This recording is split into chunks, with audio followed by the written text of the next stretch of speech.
Assalamualaikum warahmatullahi wabarakatuh. Berikut adalah penyakit pada tanaman tomat. Pertama adalah penyakit layu fusarium, disebabkan oleh Fusarium oxysporum vermaspecialis lycopersicki. Penyakit layu fusarium ini juga menginfeksi cabai, ya, menyebabkan penyakit layu fusarium pada cabai. Penyebabnya sama, Fusarium oxysporum juga. Pucatnya tulang daun adalah gejala pertama dari layu fusarium ini, terutama pada daun sebelah atas diikuti dengan merunduknya tangkai. Jadi ini definisi dari layu, ya, merunduknya tangkai tanaman dan akhirnya tanaman menjadi layu seluruhnya. Kadang layu didahului dengan menguningnya daun sebelah bawah. Jadi kalau di layu fusarium, teman-teman, kita punya salah satu penciri, yakni layunya itu menguningnya mulai dari bawah. Kalau teman-teman di video penyakit pada tanaman cabai, ya, saya menjelaskan mengenai penyakit layu juga pada cabai yang disebabkan oleh bakteri Ralstonia, itu daunnya menguning dari atas. Nah, sedangkan pada penyakit layu fusarium, daunnya itu menguning dari bagian bawah. Nah, itu ya. Jadi kalau di video sebelumnya tadi kita bahas tentang bagaimana ya membedakan tanaman tomat atau cabai itu layu karena air atau karena kurang air atau karena patogen biotik. Tadi saya sudah jelaskan di video sebelumnya, pada video penyakit pada tanaman cabai. Kalau sekarang saya akan jelaskan bagaimana membedakan kemudian penyakitnya itu layu oleh Fusarium atau oleh Ralstonia. Nah, kalau oleh Fusarium, daunnya itu menguning dari bawah, sedangkan kalau Ralstonia menguningnya dari atas. Meskipun begitu, menguningnya daun sebelum layu tanaman seluruhnya itu bisa saja tidak terjadi. Jadi bisa saja tanpa menguningnya daun dari bawah itu, tanaman bisa langsung mengalami layu dan kering. Yang paling jelas membedakan ini layu fusarium atau Ralstonia adalah ketika kita belah batang bagian bawah, ya, atau mendekati pangkal. Jadi teman-teman, ini juga bisa jadi salah satu penanda apakah ini layu disebabkan oleh air atau oleh patogen biotik, adalah ketika layu itu kemudian kita ambil batang dan kita belah, ternyata ada nekrotik pada bagian dalam batang atau berwarna coklat begitu, ya, maka ini disebabkan oleh patogen biotik. Nah, Ralstonia atau fusarium. Nah, jika kemudian dari batang itu keluar lendir, ya, bulat-bulat gitu berlendir, berarti itu adalah Ralstonia penyebabnya. Tetapi jika kita belah ada nekrotik juga, tapi tidak ada lendir yang kemudian muncul, malah justru ada terlihat hifa atau spora, walaupun biasanya tidak, berarti ini adalah fusarium. Jadi kalau nggak ada lendir, berarti kemungkinan besar ini fusarium. Ya, jadi pembuluhnya itu nekrotik berwarna coklat, kemudian tidak muncul lendir, berarti ini disebabkan oleh fusarium oxysporum. Begitu cara membedakannya.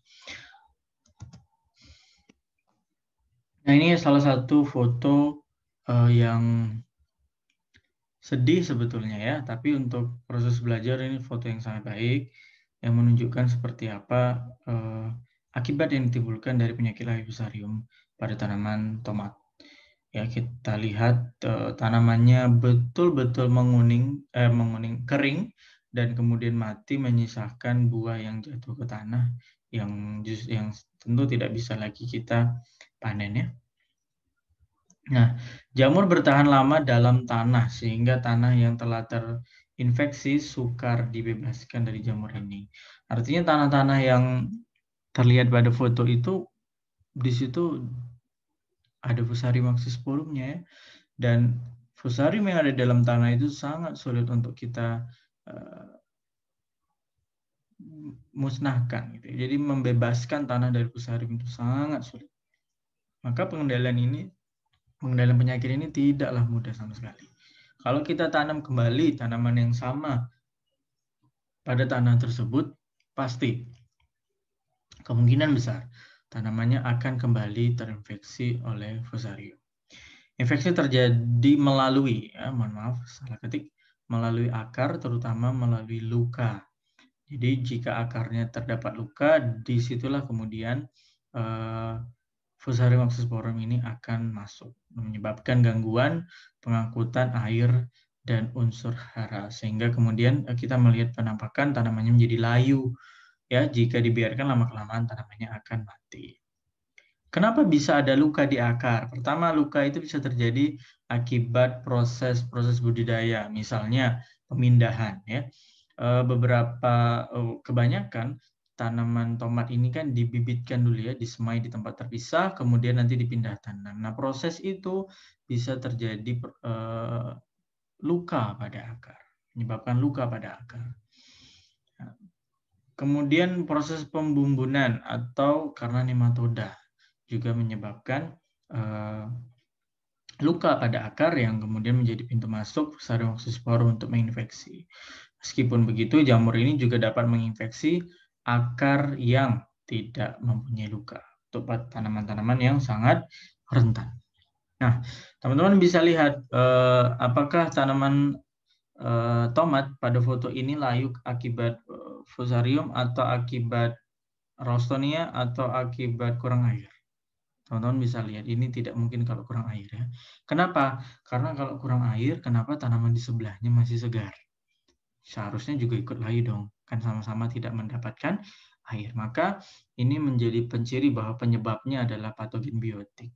Ralstonia atau Fusarium, nah teman-teman ambil batang bagian bawahnya, dipotong melintang, kemudian teman-teman akan menemukan ada cincin berwarna coklat begitu ya, karena terjadi nekrotik pada pembuluh di pangkal batangnya. Itu menandakan ada aktivitas patogen di situ yang menyebabkan layu. Nah, patogennya apa? Ralstonia atau Fusarium. Jika dari bekas potongan itu lama-kelamaan ya, tidak langsung ya, lama-kelamaan muncul lendir-lendir, berarti yang menyebabkannya adalah bakteri. Dan sementara ini bakterinya adalah Ralstonia solanacearum. Tapi jika tidak muncul lendir, berarti penyebabnya adalah Fusarium oxysporum promospecialis lycopersicki. Begitu ya. Tetapi kalau tanaman sudah sekering ini, seperti pada foto, teman-teman belah, kemungkinan besar teman-teman tidak lagi bisa mengidentifikasi Fusarium atau Ralstonia. Sebab pertama, setelah teman-teman belah, tidak ada bekas seperti cincin ya yang berwarna coklat. Kenapa? Karena seluruh batang sudah coklat. Ya, jadi proses identifikasi tadi, diagnosa tadi bisa teman-teman lakukan ketika keadaan tanamannya belum separah ini. Ya. Juga tidak akan muncul lendir. Karena apa? Karena bakteri juga ikut mati. Sebab tanaman inangnya juga sudah mati. Nah, penyakit ini optimal pada suhu 28 Celcius dan dapat hidup pada kisaran, mohon maaf salah ketik, kisaran pH yang sangat luas. Jadi tidak terlalu terpengaruh oleh pH dengan suhu yang sebetulnya adalah suhu rata-rata di negara kita. Kelembaban tanah akan membantu tanaman. Oke, jadi kelembaban tanah yang membantu tanaman, kelembaban tanah yang disukai tanaman ternyata juga disukai oleh patogen ini. Jadi patogen ini mudah sekali hidup ya, sangat amat merepotkan ya, karena juga berada di dalam tanah, punya kisaran pH yang luas, suhu udaranya juga suhu udara harian kita, kemudian kelembaban yang biasa disukai tanaman ternyata juga dia sukai. Sulit sekali untuk mengalahkan penyakit ini. Jika sudah menginvestasi tanahnya jadi sulit untuk dibebaskan dari Fusarium, sangat amat sulit ya. Oke, ini varietas tanaman. Varietas tanaman tahan itu salah satu kuncinya, sebab tidak ada lagi yang bisa kita lakukan. Pembebasan tanah sulit, kemudian kelembabannya sama dengan kelembaban tanaman seperti saya sebutkan tadi. Maka kuncinya adalah menggunakan tanaman tomat yang tahan terhadap Fusarium oxysporum. Fungisida tidak memuaskan untuk digunakan, walaupun benomil 1000 ppm itu punya hasil yang baik. Kenapa fungisida tidak bisa bekerja baik di sini? Sebab tadi itu yang saya sampaikan ya, patogennya berada di dalam tanah. Jadi untuk bisa menjangkau patogen, untuk bisa fungisida ini menjangkau patogen itu sangat amat sulit ya, kecuali pada penggunaan dosis yang sangat besar, dan itu berbahaya untuk lingkungan. Jadi penggunaan fungisida itu sangat amat sulit dilakukan. Benomil pun 1000 ppm ini bisa dipakai dengan cara merendam akar. Artinya ini dilakukan ketika akan pindah tanam. Jadi bukan ketika tanamannya sudah tumbuh kemudian penyakitnya muncul ya. Jadi kuratifnya akan sulit sekali untuk dilakukan. Nah, yang bisa kita lakukan untuk mencegah fusarium ini satu-satunya adalah dengan pencegahan, dengan mencelup akar dengan benomil atau menggunakan tanaman tahan. Citronellal dari minyak serai wangi itu juga bisa dipakai sebagai fungisida nabati. Meskipun begitu, ingat patogennya ada di dalam tanah. Fungisida nabati ini kita butuh berapa banyak gitu ya, harus kita tuang ke tanah hingga bisa menjangkau fusarium yang ada di dalam tanah. Sulit juga ya. Kemungkinan besar ini juga bisa kita pakai sebagai perendaman akar saja ketika akan pindah tanam. Jadi sekali lagi pengendalian penyakit ini lebih efektif jika kita melakukan usaha yang besar pada pencegahan, bukan pada pengendalian setelah tanam. Meningkatkan suhu permukaan tanah dengan mulsa plastik. Jadi ini dilakukan juga saat akan tanam ya. Pencegahannya dilakukan dengan meningkatkan suhu permukaan tanah. Dilakukan dengan penggunaan mulsa plastik ya. Harapannya nanti jika matahari terik menyinari mulsa plastik tersebut, suhunya meningkat dan suhunya terjerembab di dalam mulsa plastik. Jadi suhu permukaan tanahnya tinggi. Disebutkan bahwa penggunaan kompos jerami 2 minggu sebelum tanam yang dicampur dalam tanah itu bisa menghambat penyakit ini. Trichoderma dengan pemberian bahan organik. Jadi trichoderma yang diberikan tidak bisa trichodermanya saja. Jadi kalau teman-teman beli trichoderma di toko pertanian ya, itu kan trichoderma ada yang bentuk bubuk gitu ya. Itu kemudian dicairkan, disemprot, itu tidak bisa begitu saja ya. Jadi trichoderma di sini bisa menangani penyakit, kuncinya adalah trichoderma dengan pemberian bahan organik. Kenapa? Karena bahan organik ini yang nanti jadi sumber kehidupan dari trichodermanya ya. Ini sumber nutrisi trichodermanya. Sumber trichoderma ini punya fungsi sebagai perombak bahan organik.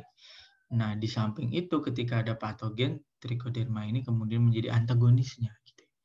Jadi trichoderma ini sebagai tentara yang Anda rilis ke tanah, dia harus Anda bekali dengan makanan juga gitu ya, yaitu bahan organik. Nggak bisa Anda minta trichodermanya ini Anda rilis sebagai tentara gitu, hanya berbekal senapan tapi nggak dibekali makanan gitu ya. Sama aja nggak bisa perang ya trichodermanya. Jadi harus disertakan bahan organik dalam aplikasi trichoderma.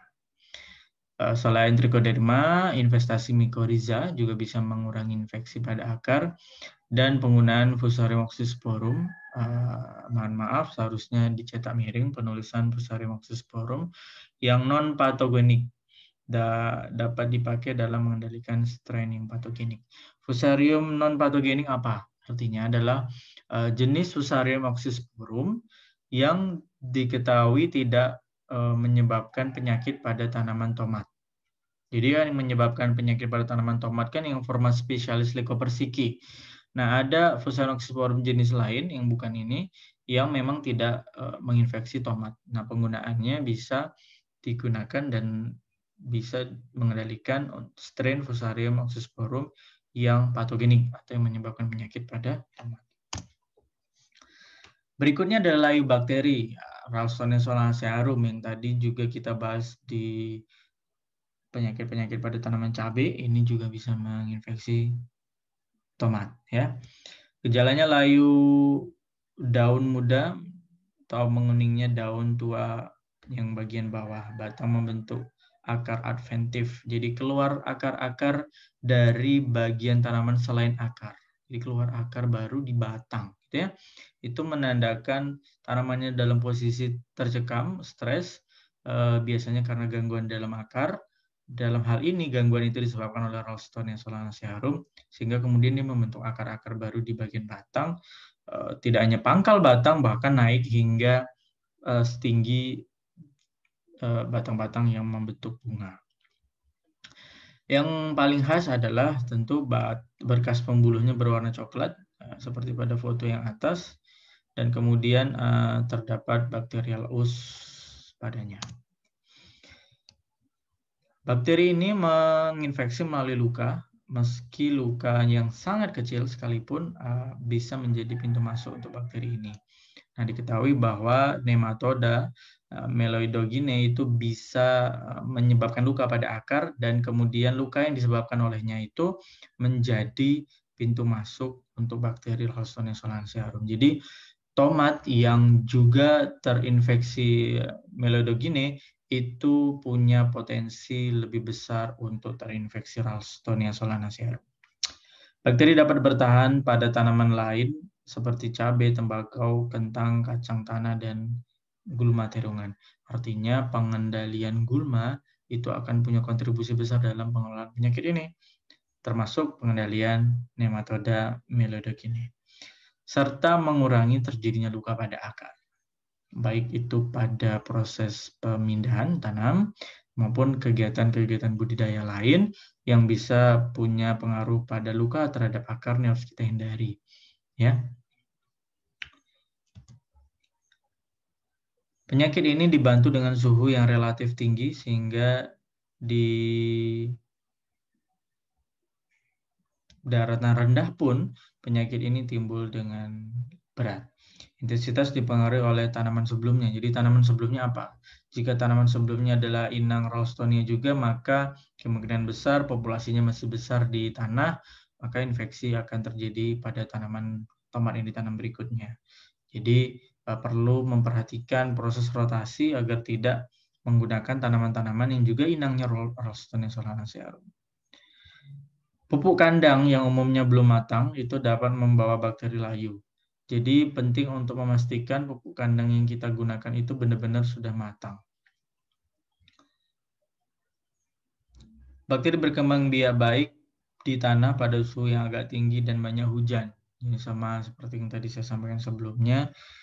Apabila ada hujan, kemudian hujan itu reda dan muncul matahari terik, jadi lahannya posisi basah tetapi panas terik, itu akan meningkatkan kelembaban, dan itu berbahaya ya, karena dapat meningkatkan perkembangan bakteri penyebab layu bakteri Ralstonia pada tomat. Itu tadi yang saya sampaikan, pergiliran tanam penting untuk dipertimbangkan, jangan menggunakan tanaman inang, Ralstonia, dan juga pengendalian gulma. Bisa dengan melakukan penyambungan tanaman. Jadi tanamannya disambung, untuk bagian bawah, bagian akar dipilih tanaman-tanaman tahan, sedangkan bagian atasnya dipilih tanaman tomat yang punya sifat-sifat atau karakter buah yang diinginkan. Beberapa tanaman tahan adalah Solanum torfum atau takoka, terung Solanum melongena, varietas hitam, bulat, dan sabah kamen. Ini ada di Malaysia. Penggunaan antibiotik seperti agrimisin yang berisi streptomycin dan tetracycline itu bisa digunakan meskipun baru di tingkat laboratorium. Tanaman tahan, tentu penggunaan tanaman tomat yang tahan terhadap Ralstonia itu menjadi penting karena patogen ini ada di dalam tanah, dan patogen dalam tanah sukar untuk dikendalikan. Maka menggunakan tanaman-tanaman tahan itu menjadi kunci selain budidaya yang baik. Nah, beberapa APH, agensi pengendali hayati seperti Pseudomonas fluorescens, itu bisa menekan populasi Ralstonia solanacearum, dan penggunaan Ralstonia solanacearum avirulen dan Pseudomonas putida bisa mengimbas ketahanan. Nah, sebelumnya tadi kita membahas tentang fusarium non patogenik, ya kan, di penyakit layu fusarium. Kalau non patogenik itu artinya spesies itu memang tidak menyebabkan sakit pada tanaman tersebut. Tapi kalau avirulen, di sini kita bicara avirulen, adalah Ralstonia solanacearum-nya yang menyebabkan sakit nih pada tomat, tetapi pada keadaan tertentu individu itu bisa berubah menjadi kurang virulen hingga tidak virulen. Jadi ini jenis yang sama, spesiesnya sama, individunya yang sama. Tadi kita ambil dari tanaman dan menyebabkan sakit, tapi dengan perlakuan tertentu di laboratorium, sifatnya akan berubah dari yang semula itu ganas atau virulen menjadi tidak virulen. Jadi tidak menyebabkan gejala. Nah, yang ini bisa dipakai untuk menginduksi, membuat tanaman menjadi tahan, menginduksi ketahanan tanaman. Ya, selain itu, Pseudomonas foetida juga bisa dipakai untuk itu. Cuman di sini yang perlu kita khawatirkan atau kita perlu pastikan adalah sifat avirulennya ini jangan sampai berubah kembali menjadi virulen. Karena itu justru akan menyebabkan tanaman kita terinfeksi. Nah, ternyata penyiraman dengan rendaman kulit kayu jati dan kayu pinus itu bisa menekan penyakit ini.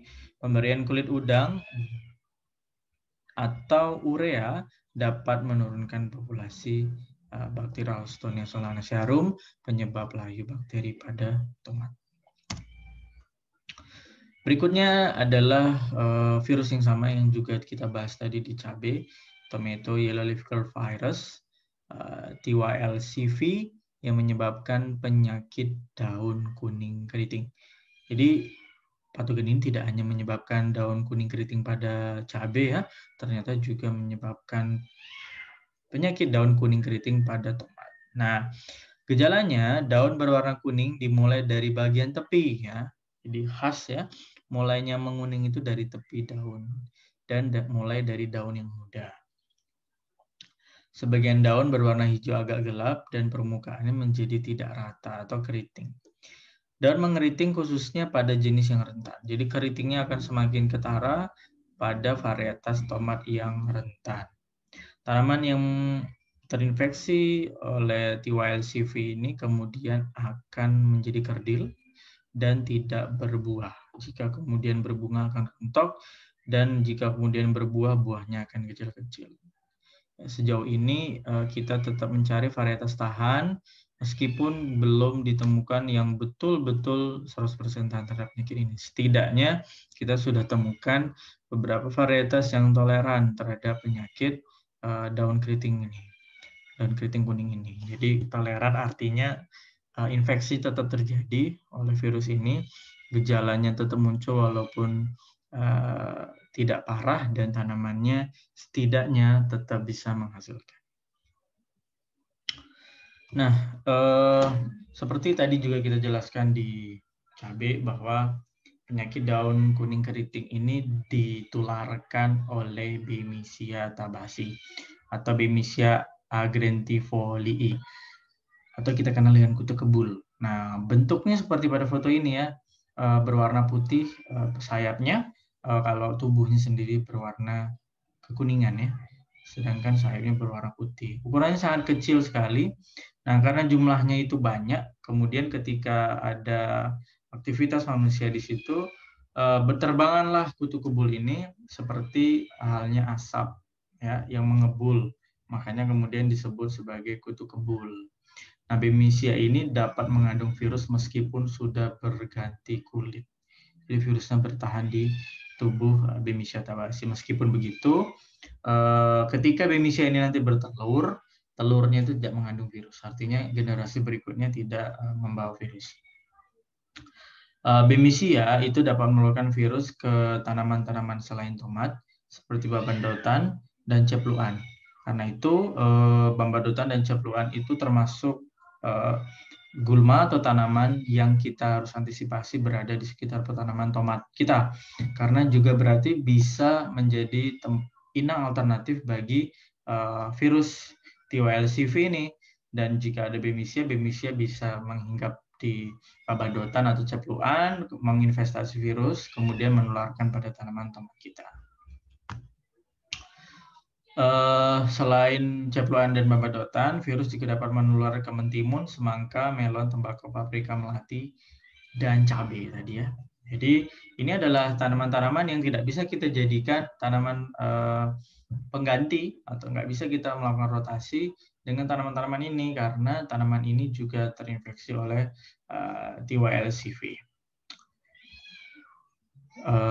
Disebutkan juga ternyata virus ini dapat ditularkan secara mekanis. Artinya jika teman-teman melakukan kegiatan budidaya atau teman-teman menyentuh tanaman yang terinfeksi, bisa jadi teman-teman juga secara bersamaan menularkan virus itu secara mekanis. Walaupun penularan paling efektif sejauh ini, sejauh yang saya tahu adalah yang ditularkan oleh Bemisia tabaci. Oleh karena itu, pengendalian Bemisia tabaci menjadi kunci dalam pengelolaan penyakit daun kuning keriting pada tomat. Ya. Virus ini tidak dapat ditularkan oleh kutu daun, trips, dan tungau yang juga menjadi hama pada tanaman tomat. Dan virus ini juga tidak terbawa benih. Jadi salah satunya kunci kita ada di pengendalian Bemisia tabaci. Seperti tadi saya sampaikan, beberapa gulma itu bisa menjadi inang alternatif virus dan juga inang Bemisia tabaci, maka kita perlu pengendalian gulma. Penggunaan perangkap kuning, yellow sticky trap, itu bisa teman-teman pakai untuk mengendalikan serangga Bemisia yang dewasa, seperti pada foto yang di atas, ya, atau menggunakan kumbang koksi sebagai predator dari Bemisia tabaci. Untuk persemaian, karena tomat ini dilakukan persemaian dulu baru pindah tanam, maka sejak persemaian kita harus sudah pastikan persemaiannya tidak dihinggapi Bemisia, jadi harus membuat persemaian yang tertutup jauh dari area-area penanaman yang dimungkinkan di sana banyak sekali Bemisia tabaci. Mengurangi aktivitas dapat menyebabkan luka pada tanaman karena bisa ditularkan secara mekanis. Bemisia dapat dikendalikan dengan thiametosam dan diafentiuron itu untuk mengendalikan Bemisia tabaci. Di video sebelumnya pengendalian pada penyakit cabai, saya juga menjelaskan tentang bagaimana kita bisa menggunakan tanaman barier ya, tanaman jagung sebagai barier untuk mengendalikan penyakit ini. Jadi itu juga bisa kita lakukan di pengendalian penyakit ini pada tanaman tomat. Teman-teman, ini adalah bacaan yang bisa teman-teman baca untuk menambah pengetahuan mengenai pengendalian penyakit pada tanaman tomat. Sekian, Assalamualaikum warahmatullahi wabarakatuh.